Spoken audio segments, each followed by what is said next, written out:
లేవియకాండము 27వ అధ్యాయము. మరియు యెహోవా మోషేకు ఈలాగు సెలవిచ్చెను, నీవు ఇశ్రాయేలీయులతో ఇట్లనము, ఒకడు విశేషమైన మొక్కుబడి చేసిన ఎడల నీవు నిర్ణయించిన వెల చొప్పున వారు యెహోవాకు దాని చెల్లింపవలెను.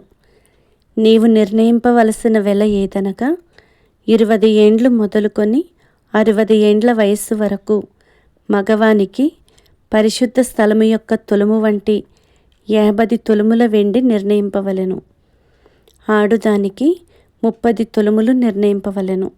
5 ఏండ్లు మొదలుకొని 20 ఏండ్ల లోపలి వయస్సు గల మగవానికి 20 తులముల వెలను, ఆడుదానికి 10 తులముల వెలను నిర్ణయింపవలెను. 1 నెల మొదలుకొని 5 ఏండ్ల లోపలి వయస్సు గల మగవానికి 5 తులముల వెండి వెలను, ఆడుదానికి 3 తులముల వెండి వెలను నిర్ణయింపవలెను. 60 ఏండ్ల ప్రాయము దాటిన మగవానికి 15 తులముల వెలను, ఆడుదానికి 10 తులముల వెలను నిర్ణయింపవలెను. ఒకడు నీవు నిర్ణయించిన వెలను చెల్లింపలేనంత బీదవాడైన ఎడల అతడు యాజకుని ఎదుట నిలవవలెను. అప్పుడు యాజకుడు అతని వెలను నిర్ణయించును. మ్రొక్కుకొనిన వాని కలిమి చొప్పున వానికి వెలను నిర్ణయింపవలెను. యెహోవాకు అర్పణముగా అర్పించు పశువులలో ప్రతి దానిని యెహోవాకు ప్రతిష్ఠితముగా ఎంచవలెను. అట్టి దానిని మార్చకూడదు. చెడ్డదానికి ప్రతిగా మంచిదానినైనను, మంచిదానికి ప్రతిగా చెడ్డదానినైనను, ఒకదానికి ప్రతిగా వేరొక దానిని ఇయ్యకూడదు. పశువుకు పశువును మార్చిన ఎడల అదియు దానికి మారుగా ఇచ్చినదియు ప్రతిష్ఠితమగును. జనులు యెహోవాకు అర్పింపకూడని అపవిత్ర జంతువులలో ఒకదానిని తెచ్చిన ఎడల ఆ జంతువును యాజకుని ఎదుట నిలువబెట్టవలెను. అది మంచిదైతేనేమి చెడ్డదైతేనేమి యాజకుడు దాని వెలను నిర్ణయింపవలెను. యాజకుడవగు నీవు నిర్ణయించిన వెల స్థిరమగును. అయితే ఒకడు అట్టి దానిని విడిపింపగోరిన ఎడల నీవు నిర్ణయించిన వెలలో 5వ వంతు వానితో కలుపవలెను. ఒకడు తన ఇల్లు యెహోవాకు ప్రతిష్ఠితమగుటకై దానిని ప్రతిష్ఠించిన ఎడల అది మంచిదైనను చెడ్డదైనను యాజకుడు దాని వెలను నిర్ణయింపవలెను. యాజకుడు నిర్ణయించిన వెల స్థిరమగును. తన ఇల్లు ప్రతిష్ఠించినవాడు దాని విడిపింపకోరిన ఎడల అతడు నీవు నిర్ణయించిన వెలలో 5వ వంతు దానితో కలుపవలెను. అప్పుడు ఆ ఇల్లు అతనిదగును. ఒకడు తన పిత్రార్జితమైన పొలములో కొంత యెహోవాకు ప్రతిష్ఠించిన ఎడల దాని చల్లబడు విత్తనముల కొల చొప్పున దాని వెలను నిర్ణయింపవలెను. పందుము యవల విత్తనములు 50 తులముల వెండి వెలగలది. అతడు సునాద సంవత్సరము మొదలుకొని తన పొలమును ప్రతిష్ఠించిన ఎడల నీవు నిర్ణయించు వెల స్థిరము. సునాద సంవత్సరమైన తరువాత ఒకడు తన పొలమును ప్రతిష్ఠించిన ఎడల యాజకుడు మిగిలిన సంవత్సరముల లెక్క చొప్పున అనగా మరుసటి సునాద సంవత్సరము వరకు వానికి వెలను నిర్ణయింపవలెను. నీవు నిర్ణయించిన వెలలో దాని వారడి తగ్గింపవలెను.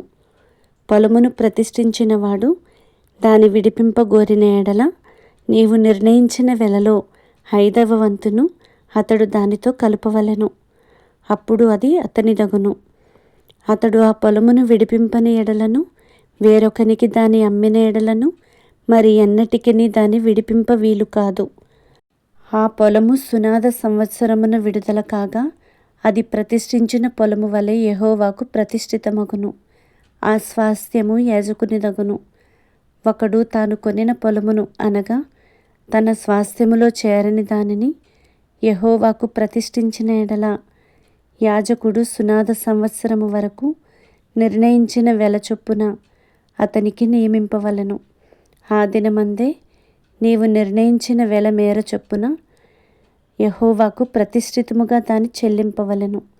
సునాద సంవత్సరమున ఆ భూమి ఎవని పిత్రార్జితమైనదో వానికి అనగా ఆ పొలమును అమ్మిన వానికి అది తిరిగి రావలెను. నీ వెలలన్నీయు పరిశుద్ధ స్థలము యొక్క వెల చొప్పున నిర్ణయింపవలెను. 1 తులము 20 చిన్నములు.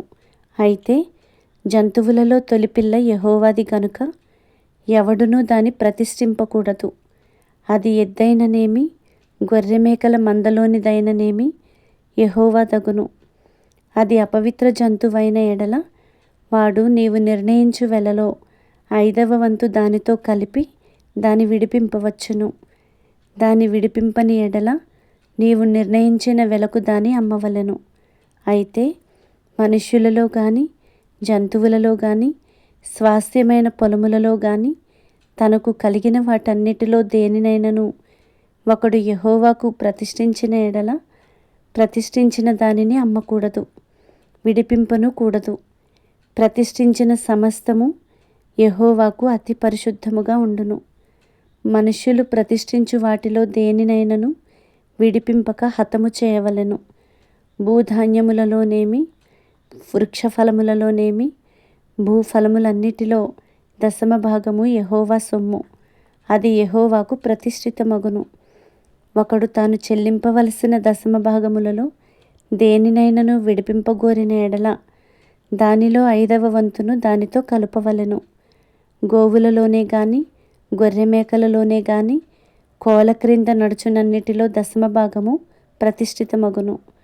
అది మంచిదో చెడ్డదో పరిశోధింపకూడదు, దాని మార్చకూడదు. దాని మార్చిన ఎడల అదియు దానికి మారుగా నిచ్చినదియు ప్రతిష్ఠితములగును. అట్టి దాని విడిపింపకూడదని చెప్పుము. ఇవి యెహోవా సీనాయి కొండ మీద ఇశ్రాయేలీయుల కొరకు మోషేకు ఇచ్చిన ఆజ్ఞలు.